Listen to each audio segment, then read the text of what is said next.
Hello, I'm AxelMC131 and welcome back to Behind the Blocks in Minecraft 1.11, and I've got another video which is sort of a follow-up to the trading posts and the little shrine that I did last time with the flower pot that you can break and it gives you money, and that's sort of the next stage. And this is a a more modern design. This is a vending machine, and it's an extremely simple concept. In fact, it's probably maybe too simple. It's more of a gimmick than anything practical, and it was more made to look kind of fun than to actually be practical in any way. So I'm going to go and show you how it works. So basically, it's fairly simple to the lucky dip stand, except that it's not randomized, and it's a little more. Well, I suppose it's a little more interactive in that you have to press buttons and things. So that's not strictly necessary, it's more just for the style of it.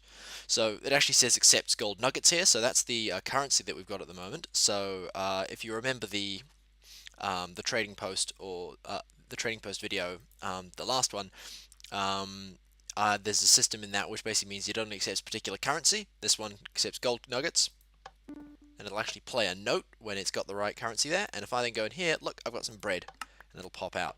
Now, however, if I put something random in here, like netherwort, just because it was the first thing to grab, if I hit that, it won't play the note, and it actually puts it straight into here to recollect. So that's what happens if you put in an invalid currency in this one. And of course, the difference with this one, of course, is you can actually put stuff in here and it won't immediately disappear. So that's the equivalent of a coin return. So if you decide you actually don't want to buy anything, then you just grab it back from there. Now this one only stores one item. This one only stores bread. So as opposed to the lucky dip, it's not randomized. There's only one output inventory, and you can change that to whatever you want. And if you want to label what the inputs are, like this one, it just says accepts gold nuggets. I just named that with an anvil. That's completely and totally optional. You could put another one for this one that says dispenses bread, or dispenses whatever you want it to dispense. It doesn't even have to be food, but it's sensible to be food for a vending machine. Anyway, so if you haven't seen the trading post video, then some of this will be new to you. If you have, then it's basically a similar mechanic, just kind of turned around a little bit and in a more modern setting. So we're going to go straight on into how it works. Okay, and here is our bare bones see-through version, as we always like to have, and this will show you. This is going to show you basically how the entire thing works. Now, it looks a little bit complex from here, but it's actually fairly compact. If I jump around the back here, you can see that there's not actually that much going on. There's quite a lot of hoppers, and they're chained in a particular orientation. So when we get to the tutorial, you'll have to pay attention to how these are chained so that you don't mess it up. Because there's a filter and also the direction for the coin return, or not the coin return, the invalid currency route, how it puts it back out the bottom. So the basic principle of it is that when you put something into the dropper that you can see, you could just see hiding into those stairs. That's where I've been putting stuff in. That is a dropper. So you're basically accessing that, and you're putting something in there. When you hit this button up here, it activates this redstone and sends whatever is in that dropper into this hopper. Now this hopper is going sideways, but there's an item filter which starts just directly below it. So if it's a gold nugget, it will automatically drop into there because hoppers prioritize grabbing from above. So this hopper here, if there's something in it, it will first try and be grabbed by this hopper before it flows into that one. So what that means is that if a gold nugget is in there, it will go here, but if there isn't one, if it's not a gold nugget, it will go this way, and then it will filter back down. Now, if it doesn't register as a gold nugget, so it's a different item, an invalid currency, then it will throw through here, so you can see how these hoppers are connected. So they goes across, and then down, and then across, and then ends up in the output dropper. And that's how it returns money that is invalid. So if I just grab some orange hardened clay and I chuck that through, it'll actually go do and come back out there. There it is. Okay. Now, if it is a gold nugget, on the other hand, it's going to drop into this filter here. So this is one of those fancy item filters that basically counts up to that much, and then if you add one more, this jumps up to 2 levels of power, and it activates a thing down here which enables this hopper to grab stuff from above, and it'll grab one item and feed it into this chest. Now, if that does happen, two other things are activated. One of which is this note block here, which is on the end of this redstone wire. That gets activated and plays a note, and that's another optional extra. And when I was working this, I actually made like like 3 different note blocks in a row, which just played a little tone when you put the right item in. And then at the same time, when this is activated, this torch turns off, which turns this wire off, which lets that torch turn back on. And above this is the dropper with the item inventory for what's coming out. So in this case, bread.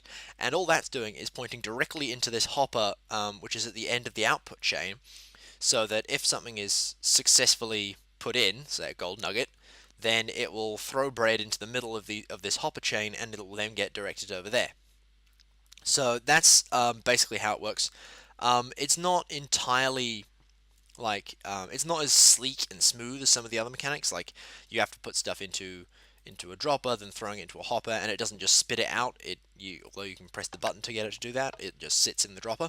But it's more just for looks. This was mostly for looks.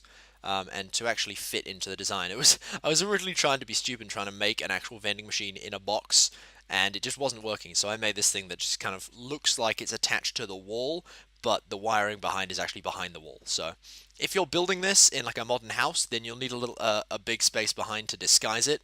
But it's more just for fun than anything else. It's way less practical than any of the other vending machine type creations that I've done before, but it's fun. That's always what you want to do in this game. You want to have fun. Anyway, so that's the mechanics behind it. So hopefully that made sense. And now I'm going to move on to how to build this. Alright, so let's say that we've got our wall and our floor, we found a corner where we want to put it, and this is the space that it's going to take up. It's actually 2 blocks wide and 3.5 blocks high. That's only for this particular design. If you want to do a different design that you can fit around the mechanism, then by all means try that out. But this is the stuff we're going to need, and there's a fair amount, although quite a lot of this is optional. Now, the blocks at the top row there are what I use to build the front of the facade, the bit at the front that actually looks like the vending machine. So you can change those blocks up depending on how you like, although it's important to remember that the button positions and the output dropper have to be in those positions for this particular setup. So we're going to start by knocking these out, and we're going to actually place those first. So actually what we're first going to do is knock this back wall down a bit, and we're actually going to place those first. So we're going to take our orange hardened clay, and we're going to take out one of our droppers, and we're going to stick that there. We're going to stick orange hardened clay there, and then go 1, 2, up, and those are where our buttons are going to be. So one of them is for the input, the other one is for the output. So we're going to grab button, stick one there and one there. And if we want to go ahead, we could go ahead and create the rest of the front, but I think we'll do that last because I'm considering that as being decorative. Okay, so now we're going to need some redstone stuff. So we're going to grab our favorite redstone block, lime hardened clay. We're going to grab a bunch of hoppers. This is going to take a lot of hoppers. We're also going to need a comparator, redstone repeater, redstone torch, and redstone dust. Okay, so let's start putting in some redstone. Oh, and we'll also need the chest. So let's start putting in some redstone. So first of all, directly behind this button and down, we're going to have the other dropper facing backwards like that, and we're going to put a piece of redstone dust on top of it, so that means it'll be activated when this button is pressed. You can hear it click. And then behind that, we're going to have to make a hopper chain that comes down to this dropper here with the output dropper. So we're going to holding shift to make sure we don't access the dropper here. We're going to click 1 back, 2 back, and then 1 up, and then 1 across. So that is the chain for anything that isn't going to be a currency. Now the item filter just drops down directly down from this sideways hopper here. And to position that, we need to start by placing the chest that stuff's going to go into. So we're actually going to drop 1, 2 down and 1 across, and the chest is going to go there. And that's where we're going to collect money that's coming in. And then we're going to put a hopper going sideways into it, and then another one going sideways into, it can either be that block or that block or that block, as long as it's not pointing directly down or into that hopper. I like to put it to the side just so I can see where it's going. Then it will basically hold items. It won't try and flow into anything else. So now we're going to build the rest of this item filter. So if you've done one of these before, they're fairly simple. All you've got to do is make this sort of shape in this sort of angled fish shape. around the corner of this bottom hopper. We're going to put a redstone torch directly under that hopper to make sure that it can't actually have items flow through it, because as you remember, while the hopper is powered by redstone, it won't allow item flow through it. We're going to put a comparator on top there, which is checking for items in the middle hopper, which is the one that doesn't go into anything. Then we're going to have 1, 2 redstone dust, and we're going to have a redstone repeater in the middle going from that block through to where the redstone torch is. Okay. So we can actually check that this bit works right now if we like. So I'm going to grab some of my currency. So we're going to use gold nuggets again for this. So we're going to fill this up so it has, if I remember correctly, it's 22 blocks, 22 items. So we're going to fill this up with five in a row there, and we're going to put this first one up to 18. There we go. So that's now at 18. Now what happens at this point is that if you add one more item in there, this will have another layer of power in it, and this will jump up to 2. And what that means is that it'll basically turn that redstone torch off just long enough for one item to flow through. Now the first one will always hold in that first hopper, but after that point they'll start flowing through into the chest. So if we add another one here, it goes up and then goes down, and now it's there. And then we add another one, up, down, and now it's in the chest. So there's one there and then there's one in the chest, and from now on they'll be added to the chest every time. Okay, so that's the item filter, and that seems to be working alright. And we can actually check that the rest of this thing works at the moment. So if we put in, say, a gold nugget here, click, it should end up in the chest, which it does. And if we have anything else that we put in here, say a redstone torch, it should not end up in the chest, which it doesn't. It should end up in the other dropper, which it does. There we go. So that is working so far. So as long as you've got that working, you're doing well. So if you haven't got that working yet, take a step back, figure out what you've got wrong before you move on to the next bit. Okay. So assuming you've done that, we're going to go back to our chest of goodies, and we're going to grab one more thing. We're going to grab our bread, and we're going to grab a note block. Now the note block is optional, and this is just if you want it to play a little tune when the correct item is put in, and that I just did offhand, so you can just kind of stick a note block, find a nice note, there we go, and basically when you put in a gold nugget, from now on, if you put in a gold nugget and it accepts it, it will play a note. Then we're going to start the chain that actually adds bread to the output, or whatever item you want. I'm using bread for this just because it's probably the closest thing in the Minecraft food list that to something you might actually find in a vending machine outside of drinks, which don't stack, sadly. Anyway, so we're going to have a torch coming out the side of this block. Make sure it's coming out the side so it's turned off when this turns on. We're going to have a block there and a block there in this L shape, so we're going to basically bring these blocks across. We're going to have a piece of redstone dust there, so it's powered on and going to this block, and then another redstone torch on top of that block, and that should turn off as long as this is turned off. So what's going to happen here is that when an item flows through here and this adds one and then lets it flow through, this torch will turn off and this one will turn on, and it will activate a dropper which we're going to place on top of it. So what we're going to do is place some blocks up like that, and this dropper is going to sit on top of that torch facing into this hopper. So you want to sidle against the wall here and just smack it down there, and that is what you're going to put your output inventory in. So a stack of bread, there we go, and you can put as much as you want in there, and if you feel that's not enough, then you can just have like some more hoppers in a chest just full of bread. I don't know how much bread you could possibly need, but there we go. So once again, let's take a step back and make sure that this is working before we fill in any of the decorations. So if we put in a redstone torch, it should end up over here, which it does. But if we put in, say, a gold nugget, you'll hear the note play, and now a piece of bread has been output. Nice. Let's just do that once more to make sure it works. There we go. Absolutely fantastic. So now that we've done that and we've got the entire system working, and now we can focus on the decoration. So we're going to grab the rest of our blocks. I'm using quartz in its various forms and white stained glass just to make a sort of pretty modern style facade at the front. And we're going to cover up these back space blocks with quartz just to look like the back of the machine. We're going to have quartz stairs there.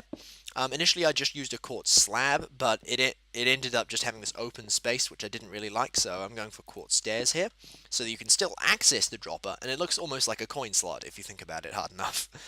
And then we're going to stick white stained glass just to look like the interior of the machine. I did try to put item frames in these spaces, but item frames sadly break off when you put glass on them, which is kind of disappointing. Otherwise, I would have put item frames in here with bread and a gold nugget just to see what you get for how much. So it's a shame you can't do that. If you want to label these, then you can in another way. You might just want to have signs, but for the time being, I'm just doing it on faith. And then finally, we're just going to put 2 quartz slabs on the top, and that completes the vending machine. So that's literally it. And once again, if you want to make sure that it still works, just chuck a gold nugget in, place the note, outputs bread, and there you go. That is as it's not, well, I was going to say it's simple. It's not hugely simple. It takes a little bit of thinking, but it's mostly a gimmick. So I don't expect too many people to be thrilled by this. This is more just something to look nice. And most of the redstone designs that I've done, especially the last one with the shrine where you can break the flower pot, most of them have been quite like sort of rustic and fantasy type designs. This is a more modern, sort of contemporary design, and I'm thinking about doing some more of those. So that might be coming in future if I can actually come up with ideas for those. But anyway, that is all I have for you guys today. So I hope you have enjoyed this return to Behind the Blocks. I hope you have enjoyed the little vending machine here. And do feel free to experiment with different designs, different concepts, and if you can create one that actually has options, that isn't like extreme, like inordinately large, then please do show me because I would love to see how that can be done. I haven't put a huge amount of thought into this, but I'd love to see how ways that could be done if it can be done. But yeah, that is all I have. So once again, if you enjoyed the video, then please leave a like, and if you want to see more, then subscribe and stay tuned, and direct all thoughts, questions, and feedback to the comments below. And yeah, that's it from me, guys, so thank you very much for watching. I've been AxelMC131, and I'll see you next time.